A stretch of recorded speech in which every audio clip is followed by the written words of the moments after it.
Good morning, good afternoon, good evening, depends on when you watch this video. This is an introduction video of duration control. Duration control is a tactic for revenue managers, one of the tools in our toolbox. Although it is not the only one, it is important as you can see from our shopping examples from last week. So this introduction video will give you a brief understanding of duration control and introduce several key terms. And the other videos will explain what's the minimum stay, what's the maximum stay, how to play with it, and a little bit more details in next steps. And actually, there are several key terms we have already discussed in our class earlier this semester. So let's get started and just do a brief review on that. The first one is unconstrained demand. Remember, unconstrained demand is the demand of your hotel in a particular period, regardless of the hotel capacity. So if we look at this demand forecast chart, you'll see the black line here.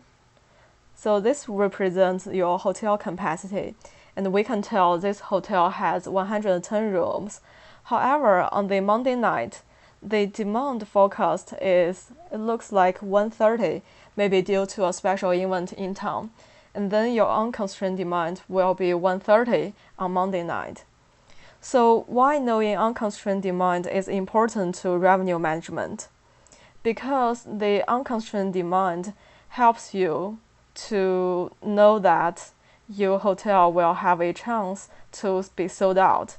And then the revenue manager can play a little bit with the pricing strategy to maximize your revenue. The next one is overbooking, which is the topic we had right before spring break. So I believe you are familiar and comfortable with what is overbooking, why hotels want to practice overbooking, and what we need to pay attention on performing that. A hotel will only perform overbooking when it is expected to be sold out. Otherwise, there's no need to do the overbooking. And remember that when we want to do overbooking, we also need to factor in our average no-show numbers, cancellations, and so on. Dr. Davis called those washing factors. And a reminder here is overbooking is a great tool, only if we wash it. The next one we want to mention here is CTA, which means close to arrival. So what it does is the hotel will close itself for anyone who wants to arrive to the hotel. This is very, I would say, aggressive and dangerous tactics to use, and it needs to be applied very carefully. Imagine that if you have the close to arrival on your hotel, literally you are saying to everybody that you won't take any reservation from anybody for that night. And notice that close to arrival does not only apply to your in-house reservation, but also to your global distribution channels, such as your online travel agencies like Expedia. So back to the point we made before, you will not be able to get any reservation once you post CTA. So you may have the question here, well, then what's a good time to have the close to arrival? I would say when you are going too far overbooked rapidly in a short period of time, it might be a good idea to put close to arrival before the meeting. For me, it sounds like a switch. So you switch it on, saying that we are close before the meeting, and then switch it off after the meeting, letting people know that we are back to take reservations. This will give you some time for your sales team and revenue managers to set up a strategy which can maximize your revenue. We should understand that CTA should only be used in short period of time. Always remember to switch it off shortly after switch it on. So close to arrival is a very powerful tool and a very aggressive tactic in revenue management. And those are some key takeaways for this term. The last one is booking window. I believe you are familiar with this one as well. So the booking window is a period of time between the date of the reservation is made and the actual arriving date. So why is it important to know the booking window? Because it can help to make proper pricing decisions. And let's see this together. If your guests typically book your hotel within 25 days of arrival and your average booking window is 25 days, If today is April the 1st, and then you may expect guests to start booking your hotel on the date of 26, which is 25 days later from today. However, if as time goes by, you still do not see any reservation for April 26 and beyond, you may think about to adjust your pricing strategy. Well, in reality, this is not that simple, and price may not be the only reason. But here we are just using this example to demonstrate one and how booking window can influence revenue management.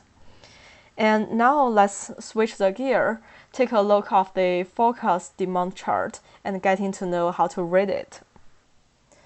This demand forecast chart displays the 2 weeks period of time, Monday, July 10th through Sunday, July 23rd. Let's say that the revenue team will have meeting every Monday morning, adjusting their strategy for the following 2 weeks. And you will see there are 4 different colors in a single column. The bottom one, the blue one, means group pickup. And on top of that, the yellow one means group remaining. So in this Monday case, we will say for the group total reserving, we maybe have 70 rooms, and 15 of them have already been picked up, and the other 55 rooms has still be remaining there. So if you add those 2 numbers together, this will give you your group total.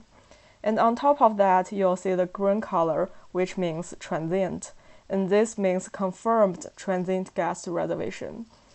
The red one on the top represents the forecast for the remaining demand. So the 4 elements together represent the hotel forecast on this particular night. And thus, this chart shows the forecast demand for the forecast demand or unconstrained demand for the following 2 weeks. And moving to the bottom part, you'll see min, max, as we mentioned before, and we will discuss a little bit more in our next video, and CTA, which means close to arrival, OB, overbooking. So you may factor in the washing factors and determine how many overbooking you want to do for those nights when you exceed your hotel capacity. For close to arrival, as we mentioned earlier, typically we want to see those to be blank because it's too powerful and sometimes too aggressive. However, this doesn't mean that you can't use it. Take a look of the day of 19th and 20th. If you add those 3 elements together on each day, which are the group pickup, group remaining, and transient, they have already actually exceeded your hotel capacity. And on top of that, you still have your remaining forecast for other guests. And also, if you look at the group reservation only, there are a large amount of room has already been picked up, which is confirmed you will be filled out with those guests. So there is the potential that other group remaining room will be picked up as well later. So in this case, if your sales team and revenue manager want to have a meeting to discuss about the strategy, it might be a good idea to put close to arrival. But remember, close to arrival is just for the duration of the meeting. Remember to turn it off so we can be back to the normal world and then take reservations again. So in our next 1 or 2 videos, we will talk a little bit more about minimum stay and maximum stay. And min stay and max stay help to decide which guests can get into our hotel, depending on how many nights the guests want to stay in our hotel. So for instance, if I have a min of 1 and max of 4, that means we can have guests who stay at least 1 night, well, no more than 4 nights. So if the guests want to stay 2 nights, which are the Sunday night and Monday night, we will accept it. But if the guest saying, I want to stay 5 nights, we will say, I'm sorry, we don't have any room available at this time. So we will pick it up from here in our next video. Thank you so much for watching this introduction video. Please feel free to let me know if you have any questions or if there's anything unclear or doesn't make sense to you. And my email address is showing on the top. Thank you so much and have a nice day.